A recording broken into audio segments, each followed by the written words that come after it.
A single moment can determine the fate of a person's life. For Howard Schultz, the mastermind behind the Starbucks empire, that moment happened when he was just 7 years old. His father was fired from his job as a driver after falling and breaking his pelvis. The family had no health insurance, no savings, and at that moment, no hope. Today, Howard is considered one of the richest men in the world. He didn't just change the coffee industry, he changed the concept of business itself. But how did a small coffee shop transform into a global empire? The story goes through 4 stages, starting in the 1960s. Stage 1, the sea. Gordon Packer, a young American, travels to Italy. He orders a cappuccino from a small coffee shop in Rome. And the shock, the taste is completely different. Back then, Americans drank cheap coffee from packets or regular diners, but Gordon decided to bring the premium coffee experience to America. In 1971, Starbucks was born in Seattle, a small store selling premium coffee beans and home brewing equipment. But they didn't offer takeaway drinks.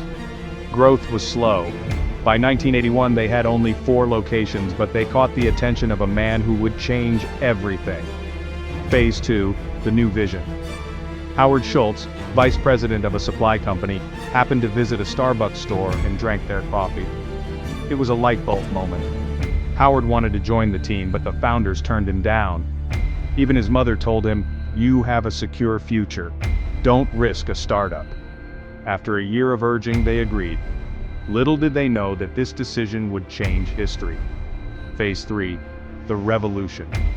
Howard visited Italy again, but this time he noticed something different.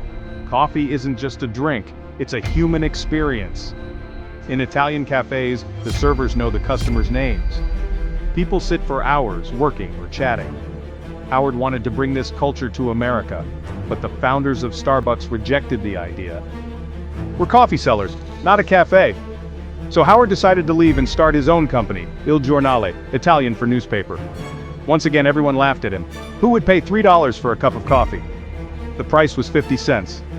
After 242 attempts, he raised funding and opened his store. Phase 4, the resurgence. 2 years later, the founders of Starbucks wanted to sell, and Howard seized the opportunity to buy the company for $3.80 million with the help of Bill Gates' father.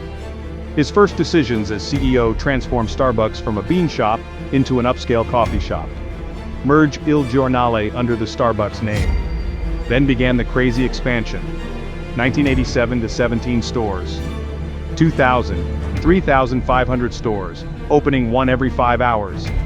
Today, 32,000 stores in 80 countries. But success came at a cost. Crisis and recovery. The 2008 financial crisis exposed a hidden problem. Rapid expansion had caused Starbucks to lose its soul. Customers complained about declining quality. Howard returned as CEO and made radical decisions. He closed all stores for a day to retrain employees, a loss of $7 million. He removed automated machines to restore the human touch. The result? In 2009, profits jumped 143%. Starbucks' future more than just coffee. Real estate. Opening a Starbucks store raises nearby home prices 96%, compared to a normal 65%. They have a professional team to select profitable locations. Financial services. Starbucks e-wallet contains $1.5 billion, more than 85% of US banks. This money is used as a free loan for expansion. Tourism. The massive Starbucks Reserve stores have become tourist destinations in their own right. Conclusion. What does Starbucks really sell?